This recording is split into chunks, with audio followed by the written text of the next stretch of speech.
さて今回はクロックを分解してみます。ピンがマグネットで固定される仕組みとか、ダイヤルが1時間刻みで固定される仕組みとかを調べていきます。どこから分解していくか考えますが、明らかにここにネジがありますよね。これが上下左右の4箇所あるので、まずはこれを外してみます。反対側はナットがついていました。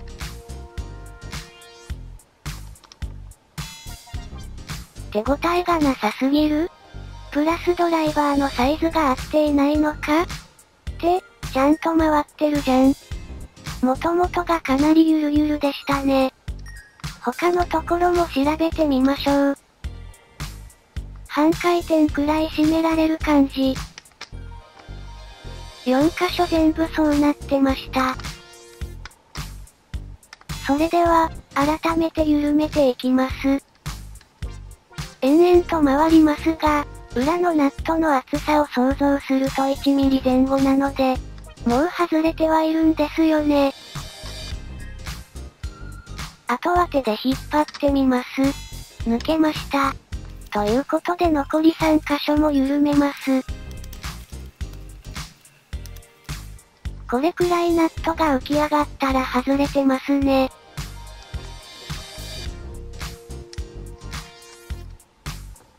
あとは裏と表のアクリルを分離するだけかな。なんかバキって割れちゃいそうで怖いです。全体をまんべんなく開けるために、隙間が狭いところを開けていきます。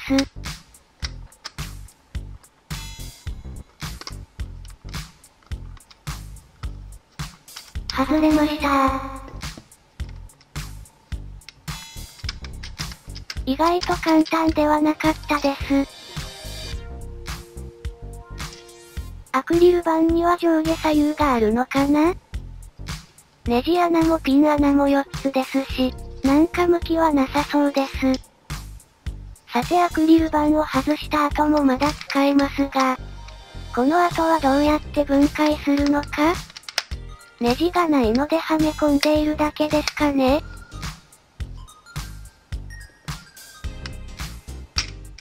外れました。というか固定されてないような気もしますわら。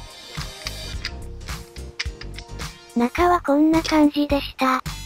時計の針のギアと4本のピンがある。各パーツを見ていきましょう。まずはコーナーの針の書いてあるギア。裏と表の針がずれないなぁと思っていたやつです。裏と表は必ず同じ方向を指すようになっていました。別々の向きにはできませんね。あれ、この針だけ白地に黒だぞ。白面なので黒地に白の針じゃないと、見づらいってことですね。なんか赤い印があります。組み立てるときにここに針を合わせるためのマーク？次に、ピンを見ていきます。ピンの周りにギアがある。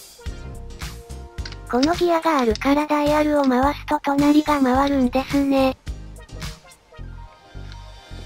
針のマグネットを調べてみましょう。明らかに12時間分のマグネットがあります。くっつきますね。なんでこれ1時間ごとに止まるのか？こっち側にマグネットか鉄か何かがあるんでしょうか？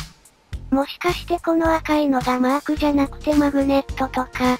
あれ、どこにもくっつかない。やっと見つけました。左下にありました。右下にはなさそう。右上にはある。ということで全部この斜めの位置に、2つずつのマグネットが入っていました。ピンを刺してみます。ピンが下にある場合、この白いギアに回転は伝わります。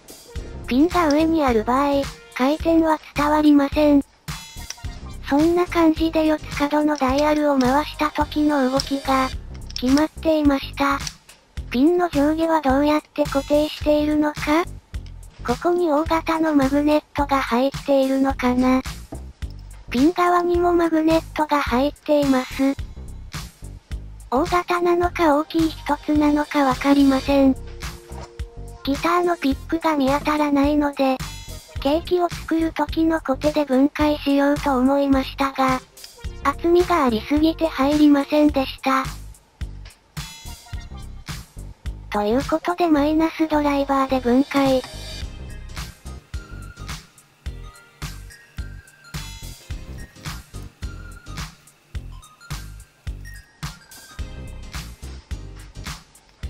大きいマグネット一つでした。はめ込みの仕組みはありがちなピンとくぼみのやつでした。交互にピンとくぼみがあります。マグネットも特に接着されていません。組み立てるときははめるだけ。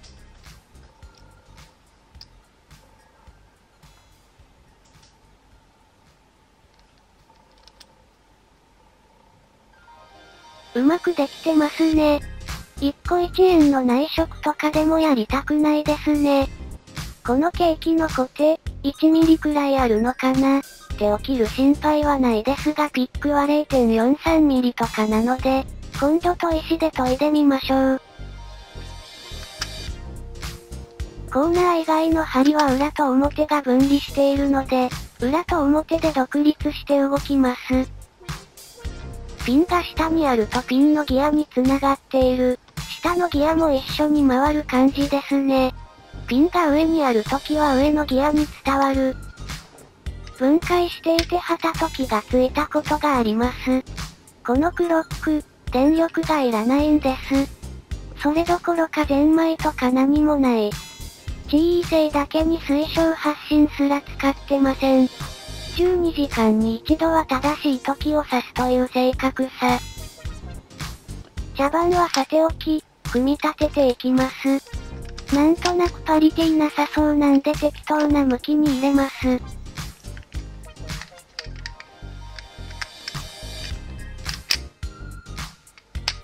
多分どんな針の向きからでも揃うのでやってみます。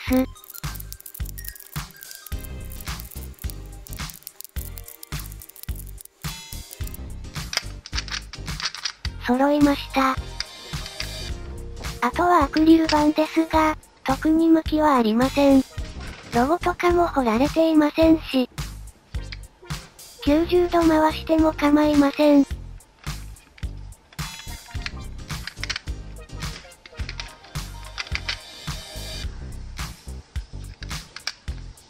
表もロゴとか彫られてないので向きはないです。適当な向きにつけて OK です。できれば下をフラットにして、ソルブするときに立てられた方が良かったと思うんですがね。そういうのがない方が安く作れるんでしょうか。最終確認です。白面にあるのは黒いパーツ。まあそうなってれば黒面にあるのは全て白。あとはネジを締めて終わりですね。ネジがきつく締まってなかった理由は、よくわからないですが、アクリル板を割らないようにしたのと、きつく締めすぎるとダイヤルが回らなくなることを、恐れてのことかと思われます。ちゃんと回るならきつく締めてもいいと思います。ということで今回はクロックの分解、組み立てでした。ご視聴ありがとうございました。